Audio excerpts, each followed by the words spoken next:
Cool. All right. Perfect, man.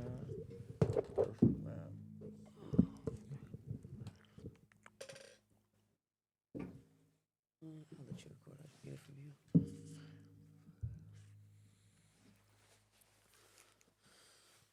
All right. Testing.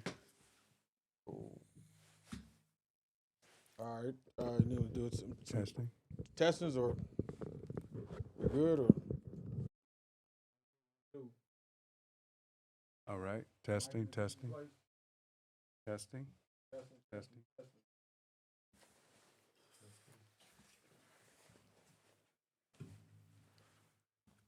Testing. all right. No problem. Testing.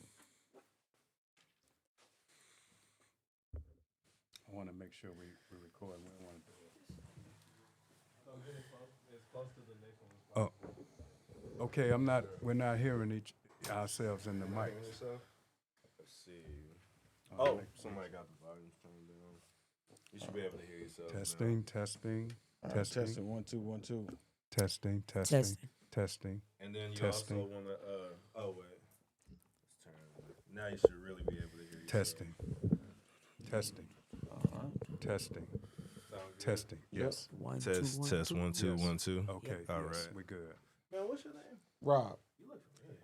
He's been Oh, here yeah. before. I've been here. I've been here. We initially came here together. Yes. Cool. All right. Okay, Rob, we on. All right, cool. All right. Let's see. Go ahead. I hit the wrong button. Get Take your this time. going, and then we'll be good to go. All right, man. We're back at it, man. Another episode of the Rob J. This time I think it's gonna be the 10X show. This next season we're gonna make the name a little bigger. But Okay. man, I'm here with a special guest. This right here is Texas track royalty, a former Olympian, a woman who's a Pac-10 Woman Athlete of the Year, an iconic career in Texas, one of the most competitive states in the nation, and the first person I've ever heard of to actually win state as a freshman.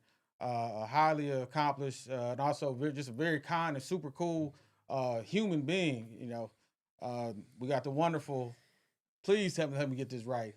Inika McPherson, right? Is that Yes, it? sir. Yes, sir. Thank you, Rob. Hey, no, you're welcome. It's been a pleasure to meet you and really learning more about just your career and the things you've been able to accomplish, and really just really just a track record of excellence.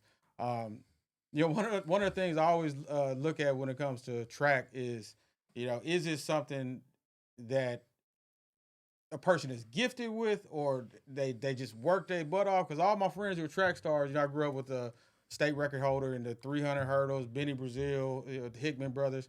Me, I always felt like there's nothing I could have done to be faster than y'all. But with you, how much of it do you credit to just being like you genetics and just you naturally inclined, and how much do you think was just like your coaching and work ethic? Well, first, thanks for having me on here, Oh, you welcome. and just giving all glory to God. I believe if you walk in God's purpose, that whatever talent that it is that you have is going to be astronomical. Mm. All you have to do is put the work in. You have the gift, you put the work in. Like you said, you didn't go too far in it, but you're doing what you're doing now because this is what you were called to do. But although it's not just genetics or anything like that, that's as simple as I can put it. Is walk in His purpose and put the work in. Okay. So just going through your story, like we were talking offline, I never heard of a freshman winning state, and that was one of the things that stood out about your story. Growing up, and you won state in the high jump, correct? Okay. So were you pretty much just from the time you were in elementary and middle school, just winning first place in every meet, or just kicking ass and taking names, or what was your progression like? Definitely not. I sucked. I was Wow. horrible until I learned more, right? Wow. Okay. So it's like the kids that I coach now. They're like, how did you get so good at what you do? I tell them it's repetition, it's studying your craft and listening to others, having great instructors. Okay. Wow, that's always surprising to me to hear. I've had a lot of people. Carlos Hurt, he's probably one of the arguably probably the best basketball player to ever come out of Houston that didn't make it to the NBA. He told me how much he sucked in the beginning. Like that's the kind of the common story that I always hear. You know, is from people who are super highly accomplished, is how bad they were in the beginning. How old were you when you started? And I was around 10, 11 years old because I was introduced to it in elementary school. okay, And then a summer went by, and then another summer came, and my mom was like, "Hey, Port Arthur Track Club. Port Arthur is starting a track club. It's called Port Arthur Track Club. Do you want to go out there see what they got going on?" I said, "Sure, I ain't doing nothing else." I was just Yeah. I was in the yard actually playing with my brother at the time. We were just hitting sticks and pine cones, and she was like, "You want to go?" I said, "Yeah." She's like, "You always want to go do something." So I went out there. We did all the running, and I was like, "Oh, that's great." And then I saw the high jump pit on the way out, and I was like, "That's what I want to do." And they was like, "Are you sure?" I was like, "Yeah, that's what I want to do." wow, So Wow. they actually poured into me. wow. And So you just when you just saw the high jump pit, you just saw something and you just were just attracted to it. Like, hey, that's me right there. yeah, because I was introduced to it in elementary school a year before, and I loved it. Absolutely, just fell in love with it. Okay. And I was like, and then that was it. And then I saw it again. I was like, I recognize that. I want to do that. So that's how it went. Did you the Port Arthur Track Club? You know, I'm one of the things I'm really big on is like how important like the exponential difference that having the right teacher can be when it comes to learning something. And I think when you had a chance to learn from somebody elite, I mean, you can't really measure how big of an advantage that was. When you go back to the Port Arthur Track Club, was it run by somebody who, you know, just had like some type of unique just background in your particular event, or were you trained? Did you have some high level training at that age, or you know? Well, Miss LeBlanc, I'm not sure if Mr. and Miss LeBlanc were in athletics, but they worked for the refinery out in Port Arthur, and they started the club with a lot of other adults in the area. Okay. I just think they wanted to do something for the community. It's something I would need to sit down and talk to them about why they started it. But it was definitely something that helped me thrive Okay. in life. So basically, what was your question again? I'm sorry. I guess my question was more so just a lot of times I always look at, you know, having like elite Oh, coaching yeah. or elite training as being like an early stage cheat code in a lot of ways when Oh, you're yeah. learning something. I'm sorry, yeah, I So- forgot that part. So in ninth grade, like you said, I won freshman year. I was coached by Gerald Armstrong. He was a body lifter, body weight lifter, body lifter, however you say it. Yeah, okay, He did body bodybuilder? weighting, yeah, bodybuilder. Okay. That's what he was. No So he took us to the gym, man. We was in the gym, YMCA, going hard. He had us just getting strong in every area of our bodies, and that's why I learned at a younger age that you have to put in the work in the weight room and on the track. You can't just put the work in on the track. And he was incredible. Like, it's nothing. I couldn't have asked for anyone else better. And Oral Smith, she actually put us in contact with him. So they just always put us into contact with people that knew better than them. Okay. And that's why I like to do that as well. It's like if somebody's like, "Oh, I want to sprint." So I can coach you in high jump, but sprint, I could put you in the hands of someone else that can really teach you how to sprint. I can tell you best I can, but that's just not my craft. So just understanding your lane. Okay. And that's a lot of humility to know what you don't know and to be able to say, hey, let me bring in somebody. Yeah, I have a cousin who he just got certified. He was coaching football. Now he does some training for the girls softball at the school he teaches at in Tennessee. And we were just talking about how women are slowly embracing like the power of strength training and weight training. He was telling me the story about a softball player who, you know, she was already like rated pretty high, but he started strength training with her, and now she's like the way she's able to like turn and like hit the ball is like evolved. And I mean, you really were ahead of your time, you know, because I think a lot of women shy away from weights. I don't know if there's a fear of, you know, maybe being manly and bulking up too much, or I don't know what has delayed women a lot from really embracing that part. But for you to be in 2005 already doing that, like, yeah, you were definitely ahead of the curve. Like to, you know, to really have you had a strength training program. Did Yeah. y'all do nutrition with it? No, we didn't do nutrition with it, but I always ate healthy Okay. anyway. Like that was just my mom. She never really like went and got us fast food all the time. She cooked for us. Hey, Okay. the food ready. It's hot. So Okay. that's how I was brought up. So yeah. Were your parents athletes?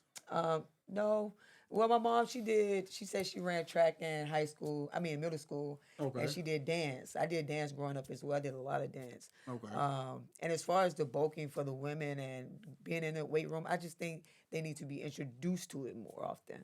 Okay. And you do have a lot of women that are fearful of just looking too manly or don't want to lose their soft touch.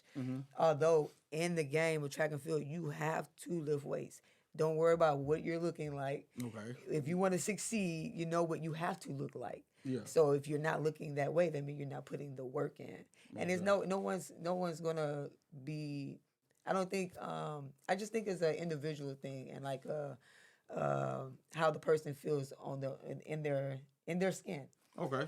I would think I would definitely could see like the natural connection of strength training with sprinting, but with high jumping is the strength training for the explosiveness to be able to get off the ground, or is that like the methodology behind why you strength train as a high jumper? Okay, so with all events in track and field, you have to strength train.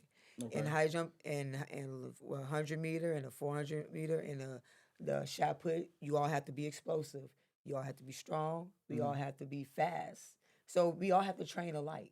It's Okay. nothing that you have to take out one program to put in another, other than specific training Okay. or specific technique or drills.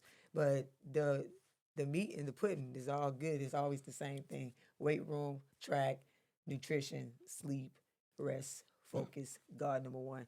Most definitely. Were you already a pretty disciplined kid, or did the track and field and the athletics bring discipline into your life that you've been able to incorporate and just apply to your various areas of your life? Well, my mother was very disciplined. So I seen her attitude and how she went to work, came back, got dressed, was ready every time, taking care of 4 kids, and having 2, 3 jobs. Mama still got 2 jobs. She's still trying to let go of one, but she workaholic. Yeah. So I saw that. I had the experience of seeing someone do that, and that's how I was just brought up. And I decided to do and emulate what my mother was doing, but put it towards track and being disciplined in that fashion.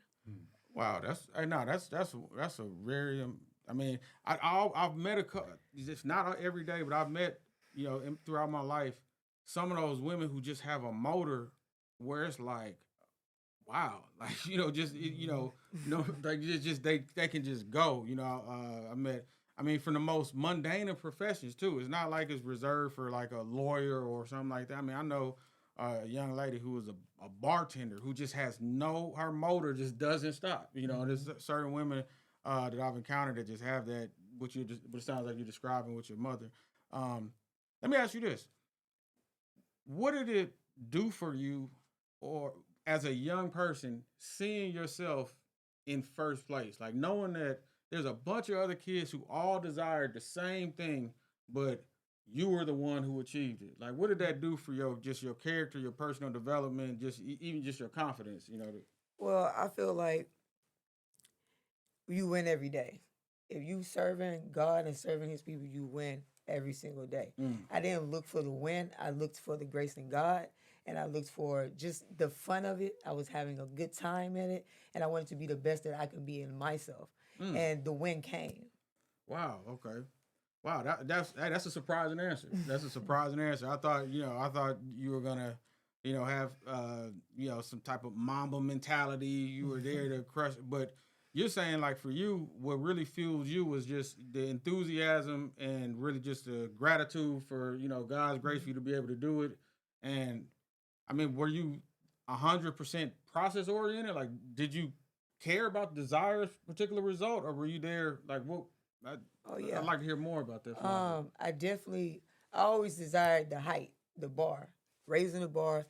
Okay, I jump 6 feet. People like, oh, that's so amazing. You're 5'4", you jump 6 feet. I'm like, that ain't enough. I want to jump 6'2" now. I want to jump 6'4". I want to jump 6'6". I want to jump 6'8". I want to jump 7 feet. Let's go all the way. So raising the bar was my enthusiasm. Like that's what I was going for. The win, like I said, it comes, but the bar, you can't get away from that. You ain't gonna lose that. Medal you can have all the days, but that bar, that's with that height that I jump. All right, cool. That's what I'm in it for.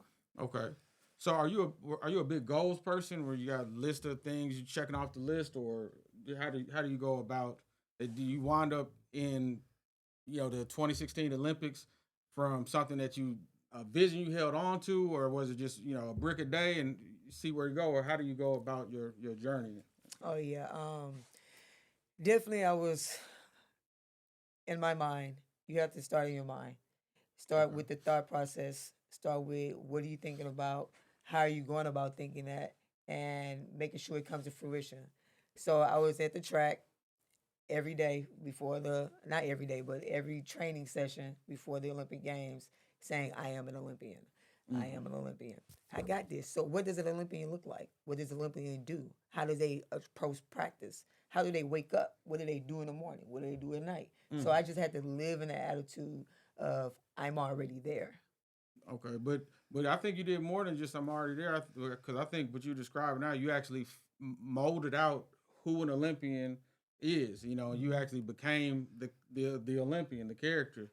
Um, and I mean, Atomic Habits. This book talks a lot about not necessarily being so focused on the goal, but being focused on what type of person would do these type of things, and that's actually what you describe. I always describe, Black genius. I think we have a form of, like, I almost call it accidental genius, because I believe, like, generally speaking, Black people, we're spirit driven, right? So a lot of times our genius comes from the inside versus, like, the white man more so is, I think he's a very more analytical. So a lot of his genius comes from trial and error. So a lot of times our genius, we don't even know necessarily, like, you have probably, I'm not sure if you're familiar with Atomic Habits, but I mean, there's whole books written on the methodology that you practice. And, Yes. and this sounds like something that you just were led to off of spirit. And I think Yes. that's what's so unique about our genius. But I do think at the same time, and one of the things I take responsibility for is reminding people of their genius, because Yes. that's more than just you just having a feeling. Like, that's the actual genius what you're speaking of. Let me ask you this: what's a common mistake that you think, in today's world, everyone has a goal or wants to be tenacious or wants to get it done, or what do you think is a mistake that you see in modern goal setting and achievement, strategizing? Um, I would say having the discipline and the discernment to know that the Holy Spirit dwells in us all, Okay. and to know that we have to walk in that knowing. Okay.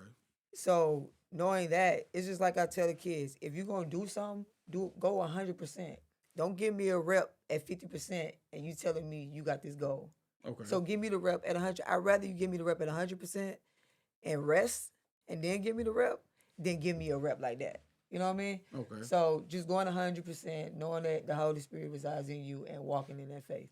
And I hear that you keep going, you keep reiterating the spiritual element of it, which a lot of times we don't necessarily incorporate in the actual day to day discipline of in the pursuit of something. And Brother Virgil, he's actually an ordained minister, one of my good friends, and he always has an on time word. Thank you. But I like most definitely. But just the incorporation of the spirit and just listening to that, does that come off as like trust per se? Is that just like, hey, I'm here, I'm walking in the spirit, and you use that to alleviate maybe anxiety or worry, or like when you just lock into that spiritual element of it, like how does that kind of show up in your practice or your discipline? Well, I keep bringing it up because you keep bringing it up. Okay. And it is what it is. The Holy Spirit was in us. So Okay. you have to bring it up. And it's not only it's not a combination of bringing it into us. It's already in us. Okay. So it's not something that you just have to acknowledge it. Okay. And that's how you become one with the Spirit, instead of just like, oh, the Spirit's over there, I'm over here. Nah, we one. Mm. Wow, you had a great foundation. I mean, you have a great philosophy, which, I mean, behind success, almost always is that. I like the way, just learning more about your journey, your excellence from track and field. It wasn't limited to just that.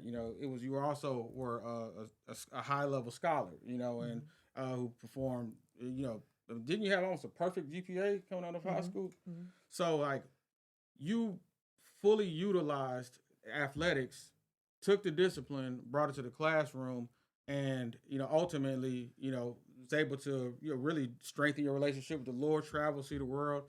I think in our community, I don't know that we have a healthy relationship with athletics today because it seems like we lean on the athletic side, but I don't see the emphasis on the scholarship side. Was it your mother who brought that balance in, or how did you like allow yourself to not be just a track star, be a track star, a scholar, a woman of God, and continue cultivating those other areas? Yeah, my mom always said, you go to school to learn and you go back home. You don't go to school to play or to do all that. You go to school to get the information and you go back home. So that's what I kept my mom going to school. I'm gonna get the information. I'm gonna do what I need to do and go back home. And you can't be an athlete without being a scholar. Some of the greatest athletes are scholars because they understand that you have to learn your sport. You have to learn your craft. It's not somebody just gonna keep teaching you, teaching. If you don't learn something, then how I'm gonna teach you something that we can't bring together. Can I ask a question? Go ahead. You talk a lot about your mom, and I salute that. I mean, she's a wonderful person to produce someone such as yourself on that level. Yes. And I appreciate the disciplines that you incorporated in your development and process to success. But can I ask you about your relationship with your dad? I haven't heard much at all about his influence on you and what kind of relationship did you have with him? Because I focus more on Young Fathers of America. We have a LLC that's focusing on young men who are young teenage fathers. We know a young man that's 15 with 6 kids by 6 different girls. And so the fatherhood component is missing in our community. So I'm just curious about what was your relationship with him? Well, my father wasn't always around. See him every blue moon, but he was incarcerated a lot. He had his own journey, his own story. Okay. But I learned a lot from my father, a lot about discernment, a lot about God from my father. Even when we had times to talk, that's all he spoke into me. So yeah, so I give a lot of that glory to my father as well. But even though there was a relationship that wasn't consistent, he was able to give you a foundation because I think everything that you described in your process to greatness, the foundation, fundamental part of it is your foundation and relationship with God. Yes. And it's amazing to me that with such a small amount of time in the relationship, not a whole lot of quality time, not a whole lot of time spent together, the influence and impact of what he gave you was significant throughout your experience. Definitely. That's powerful. Yeah. I salute you. Thank Awesome. you. Thank you. Yeah, no, wonderful spirit and just great, great, humility, and Yes. everything to that nature. And now I want to, continue the dialoguing with you. One thing I wanted to ask you before we, how do you, handle failure, or how do you handle it? I don't even know if that's the correct term, to even call it, but like, how do you handle when you don't hit your mark, and you have to kind of recalibrate? You have to fail. You have to fail in order to succeed because if you don't, as I tell, well, when I'm coaching, every miss, and what I've learned, someone told me a while back in college, every miss is not just a failure. It's a learning period to go towards the next height. So if you're not learning from your failures, you cannot go towards the next height. So just learning from your mistakes.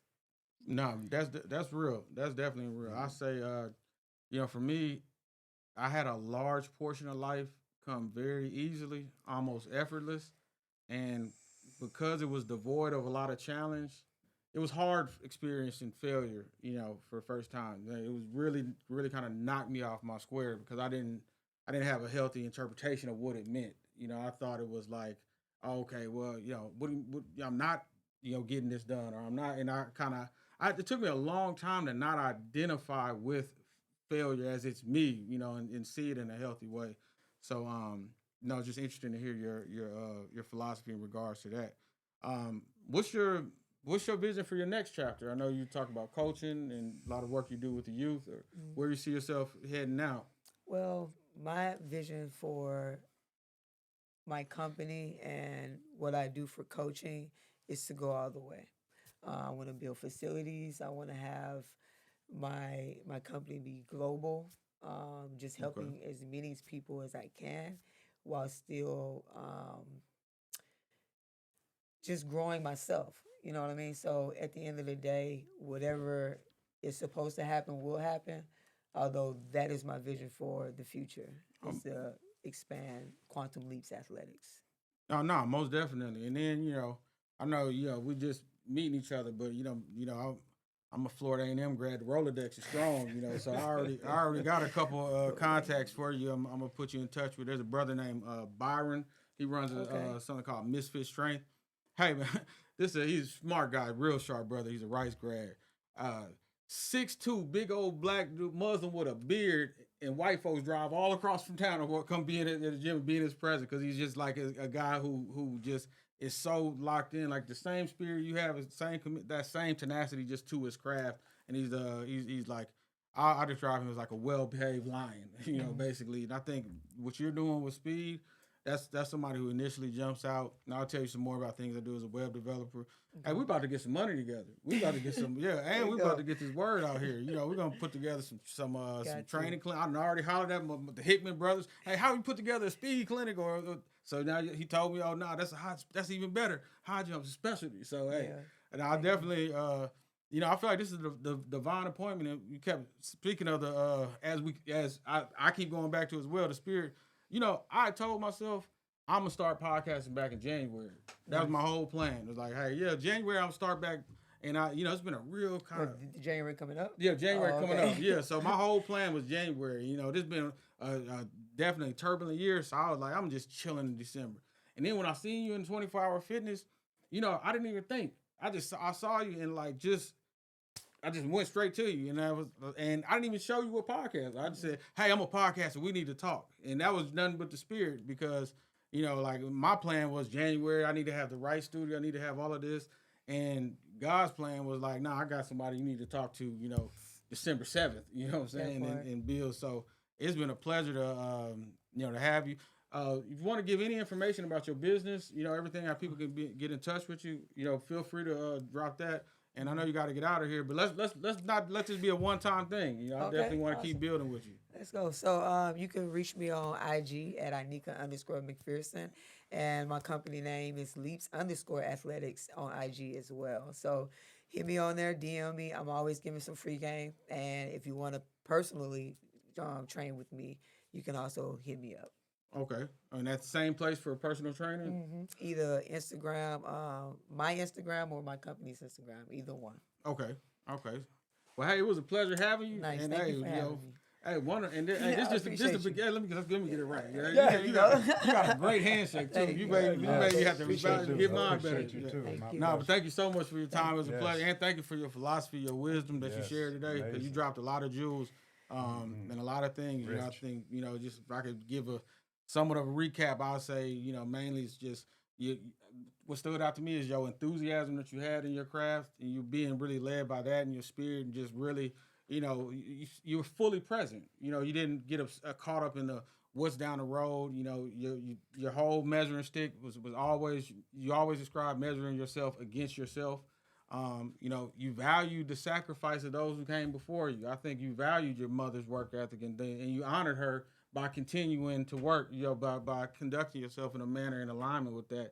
And I think you really displayed a lot of black genius today, and I just want to affirm you. I think your message, I know, you talk about training and everything, and by all means, I'm not trying to put my vision on you, but I be totally honest, I think you're bigger than just a trainer in the athletic endeavor. I think you have a philosophy that need to be shared. I think you have a set of principles, a guiding principles that could really inspire and touch people, even that may not necessarily participate in track and field. You have a wonderful spirit. You can, I think there's a lot to be learned from you. So, just wanted to just edify you, give you encouragement, and I mean, it was a pleasure just really sitting down and learning more about you today. So, thank you. I'd like to add to that.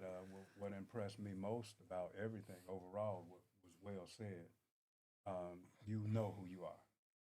My philosophy is people don't know who they are. Because I didn't know I was me until I was well in my 30s. And I liken that experience to the Lion King when he was in the wilderness and living beneath his privilege, and the Rafiki, the orangutan, found him and took him to the pond. He looked in the water and he saw that his father was a king, reminded him of who he was. What was glaring from your interview just now to me is that you always knew who you were, and you knew that there was greatness in you, and you had the support system around you to help compel you in that direction, focus. And I really love the discipline part of understanding who you are and your potential. And you reached that because you had a great version of yourself working for you. And you wanted to become the best version of yourself.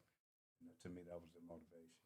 Thank you. I appreciate Yes, that. Salute you. Feel all that. Thank you Yeah. both. I appreciate it. Thank you for having me Oh no. and being a part of your vision. I love it. I love it. Thank you so much. It's just been just a great time. Yes, it has. It's an honor. Beautiful. Thank you. All right. Hey, no, that was wonderful. That worked out real